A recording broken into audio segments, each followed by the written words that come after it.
Hey everyone, ready for a deep dive into something really fascinating? I am. Today, we're tackling dominance hierarchies. Oh, interesting. And get this, we're using lobsters as our guide. Lobsters. Yeah, Yeah. we're going deep into Jordan B. Peterson's 12 Rules for Life Okay. to uncover some ancient truths about status and how it affects us, even today. I mean, we tend to think of status as like a human thing, right? Right.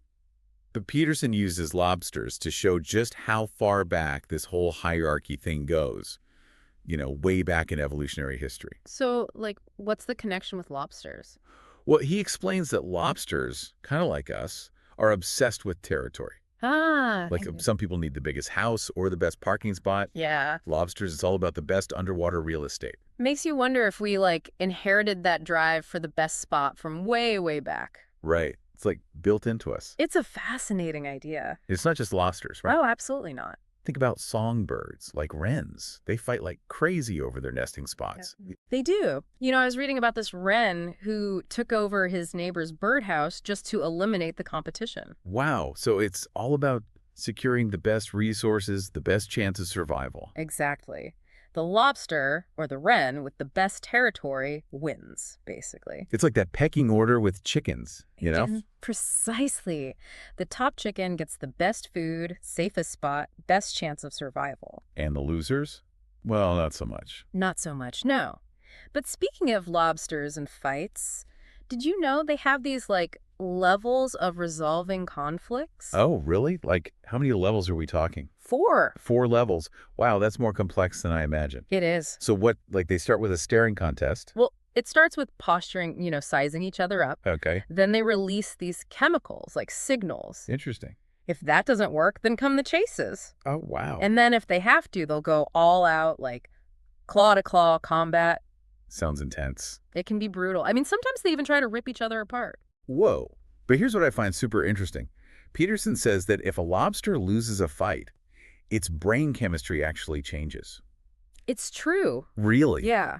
The defeated lobster is, like, less likely to win future fights because of this brain chemistry shift. So losing makes them, like, even more likely to lose again. In a way, yes. And sometimes, in extreme cases, their brains even restructure. Wow. So it's like their brains are physically changing based on their social standing. It seems that way. And get this. This isn't just a lobster thing. Really? Humans experience something similar. Studies have shown we have these neurochemical shifts after a defeat, too. No way. So even today, we're carrying that same ancient baggage, so to speak. It seems so. It's wild to think that our wins and losses might be shaping our brains more than we realize. It's a powerful concept to consider. Absolutely. And it leads us to these two crucial brain chemicals, Mhm. serotonin and octopamine. Okay, so this is where it gets a little technical, but it's really fascinating, so bear with us, listeners. What do those chemicals do exactly? Serotonin, think of it like the confidence chemical. Okay. It's associated with dominance. Okay, so like the winner's chemical. Pretty much. And then you have octopamine that's linked to, well, defeat and submission. Ah, the loser chemical then. Kind of, yeah. And here's where it gets really interesting.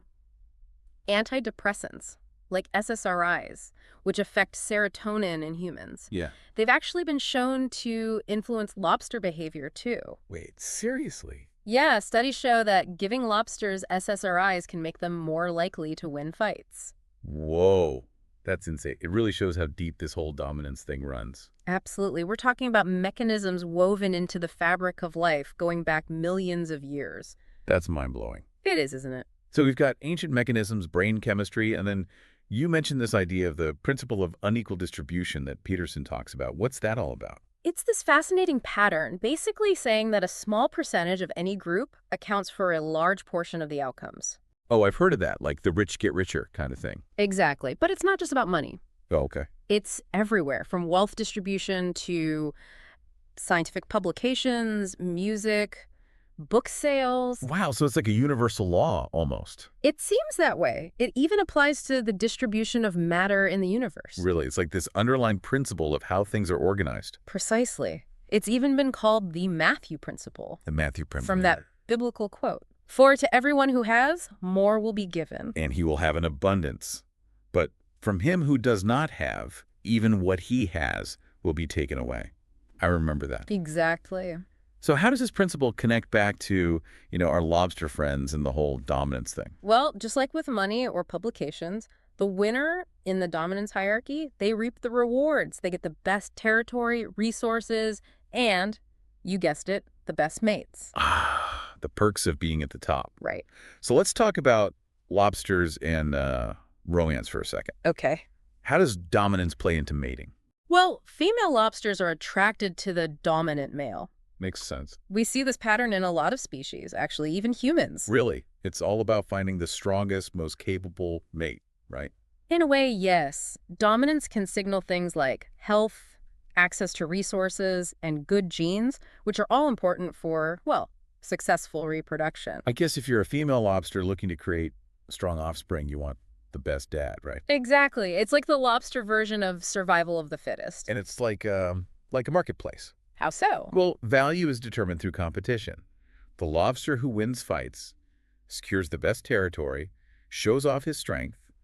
He's seen as the most valuable mate, the most desirable. Oh, I like that analogy. And it's amazing to think that even in creatures as, seemingly simple as lobsters, you see these complex social dynamics playing out. It really highlights how fundamental these patterns are. And that brings us to this concept that Peterson introduces, the dominance counter. The dominance counter, It sounds kind of, I don't know, ominous. maybe a little, but it's fascinating. So what is it exactly? Well, imagine this. There's a counter in your brain, right? Okay. An ancient mechanism constantly checking your social standing. Like where you rank. Exactly. And it adjusts your brain chemistry, your neurochemicals based on that. It's like our brains keeping score of our wins and losses, our position in the hierarchy. Precisely, like a scoreboard for status. Wow. So what does that mean for us, practically speaking? Yeah. Like, what are the implications of being at the top versus the bottom of this hierarchy? Well, think about someone high status, right? They stand tall, make eye contact, exude the sense of ease. Yeah, I can picture that. Their brain's bathed in serotonin, the winner chemical, remember? They're calm, optimistic, resilient, less reactive to stress, even heal faster. So being at the top has real tangible benefits. Absolutely. But what about the people at the bottom? For them, it can be really tough. Imagine their dominance counter constantly flashing defeat. Serotonin drops, stress hormones increase, they're on high alert all the time. It's not just feeling bad, it's like a physiological response. Right, absolutely. So low status can lead to chronic stress. It can. Anxiety, depression, sleep problems, it all ties in. Wow. So this dominance counter really has a huge impact on our overall well-being. It really does. But what happens if this counter, malfunctions? Malfunctions, what do you mean? Think of it like a feedback loop in like a sound system. If the microphone's too close to the speaker, it creates that horrible screeching sound. Oh yeah, I've been at concerts where that happened. It's awful. Right. So certain behaviors can do the same thing to the dominance counter. Like what kind of behaviors? Well, addiction is a good example. Let's say someone, enjoys alcohol a bit too much. Okay. They drink, their blood alcohol spikes, they feel great, but it's fleeting. Because the alcohol wears off and then they feel even worse because of withdrawal. Exactly. And to escape that feeling, they drink again. So the medication is causing the problem it's trying to solve. It's a vicious cycle. Exactly. And we see similar patterns in anxiety disorders like agoraphobia. Agoraphobia, that's the fear of open spaces or crowds, right? It's more nuanced than that. It often starts with a shock, a trauma that triggers this intense fear response. Like what kind of shock? Could be a health scare, a relationship breakdown, even something like heart palpitations. So something happens that really shakes their sense of security, makes them feel vulnerable. Exactly. Then their body goes into overdrive. The racing heart, shallow breathing, dizziness, all of that. It's like their body's screaming, danger. And their mind interprets those signals as confirmation that they're in a terrifying situation. So their dominance counter is basically on high alert, scanning for threats and telling them the world's a dangerous place. Precisely. And each time they avoid a situation that triggers those feelings, it just reinforces the idea that they can't cope. That must feel so, I don't know, so trapping, like a never-ending cycle of fear and avoidance. It can be. So what can someone do to break free from that kind of cycle? One of the best ways is to establish healthy routines. Routines, huh? I'm a big believer in routines, but why are they so important in this context? Well, routines create a sense of harmony. They automate the essentials, sleep, food, work, so they're predictable. Okay, yeah, I get that. It takes the pressure off, frees up our mental energy. That makes sense. So, for someone struggling with anxiety or depression, a consistent sleep schedule, a good breakfast, it can make a huge difference. Really. It's that simple. It can be. These changes help regulate our neurochemistry. They bring our minds and bodies back into balance.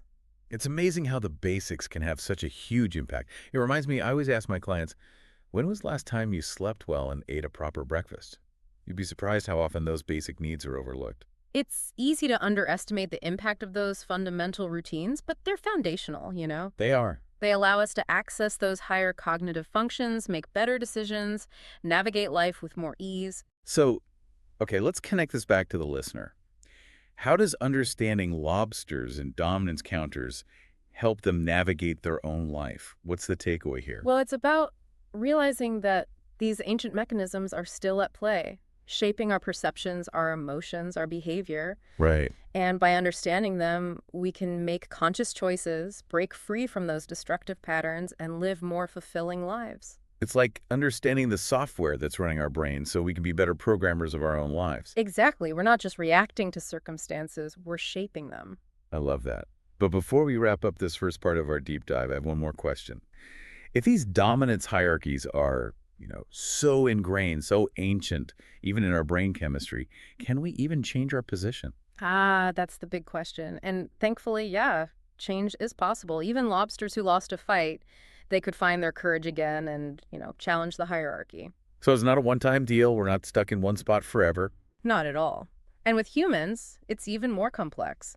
Think about all the different hierarchies we're in: work, social circles, families. Even online, right? Like different online communities. Exactly. Your position in one doesn't mean you're stuck in all of them. That's a good point. Like, I might be low on the totem pole at work, but in my pottery class, I'm like the star student. Exactly. And that's where it gets interesting. We can focus our energy on the areas where we want to, move up. So it's like we get to choose our battlegrounds. In a way, yes. But one of the most effective ways to boost your status anywhere is to become more competent. So it's not about like just puffing yourself up or trying to dominate others. It's about actually getting better, improving your skills. Exactly. Think about those lobsters again. They didn't get to the top by being lazy. They earned it. Strength, cunning, willingness to fight. It's about putting in the work, showing your value, right? Precisely. But how do we actually get better? Yeah, where do we even start? Well, first, take stock. What are your strengths, your weaknesses? What are you naturally good at? Okay, so like a self-assessment. Exactly. And then set goals, make a plan, take action. Maybe that's classes, finding a mentor, just practicing. The key is to be deliberate. I heard that called a growth mindset, right? Like believing you can always learn and improve. Exactly. But sometimes it's tough to see our own blind spots, All right? right, totally. I'm blind to my own blind spots all the time, it seems. That's where feedback comes in. It's like gold for growth. Feedback. Yeah, ask for it. Be open to it, even the stuff that's hard to hear. Because sometimes those tough critiques are the most helpful, right? They can be. Feedback helps you see those blind spots, those areas you need to grow. It helps you become more competent, more valuable. So by being open to feedback, we're actually like inviting others to help us climb higher in the hierarchy. In a way, yes. That's interesting. But what about the people who are already at the top? What's the advice for them? For them, it's remembering that leadership isn't about power over others. It's about empowering those around you. So not just holding onto your spot, but using your position to like create a better environment for everyone. Exactly. Leaders who build a culture of collaboration, respect, growth, they create stronger teams. So it's about lifting others up, not holding them down. Precisely. But, thinking about this whole dominance hierarchy thing, it makes me wonder about the ethics of it all. How so? Well, if we're all wired to want status, doesn't that lead to like competition, conflict, even exploitation? It's a valid concern, but remember, hierarchies aren't inherently bad. They're just, a natural part of social life for lots of species. Including us. Right. The key is understanding how they work and using that knowledge to create fairer systems. So it's not about getting rid of hierarchies completely. It's about making them work for everyone. Exactly. It's about systems where status is earned, through merit, hard work, positive contributions, not manipulation or intimidation. I see. I'm starting to see these hierarchies differently. They're not just this like negative force. They can be a tool for growth, for progress. I agree. And, as we're wrapping up this part of our deep dive, I want to leave our listeners with something to think about. What's that? This whole dominance hierarchy thing, it's way more complex than I thought. It really is layers upon layers. But that's what makes these deep dives so interesting, right? Like uncovering all these hidden things about, well, about us. Absolutely. And it's not just about knowing, it's about using that knowledge to make things better. Right. So as we wrap up our exploration of dominance hierarchies, I want to touch on the dominance counter again. Yeah. You mentioned earlier it's not like fixed. It can change based on our experiences and where we stand in different hierarchies. Can you unpack that a bit more? Sure. Imagine you have multiple counters, not just one. Okay. And each counter is for a different part of your life. One for your career, one for your social life, your family, so on. And they're all constantly updating. So it's not like one overall score for like my whole self-worth. No, it's way more dynamic than that. That's kind of reassuring. Right. It means we have more control than we think. Like, we can choose where we invest our energy, how we navigate those different hierarchies. Instead of feeling like, I don't know, like a victim of circumstance. Exactly. We can be more intentional. I like that. And I guess it's not about trying to dominate everything, right? Not at all. It's more about, like, picking your battles. Choose the hierarchies that matter most to you and, focus your efforts there.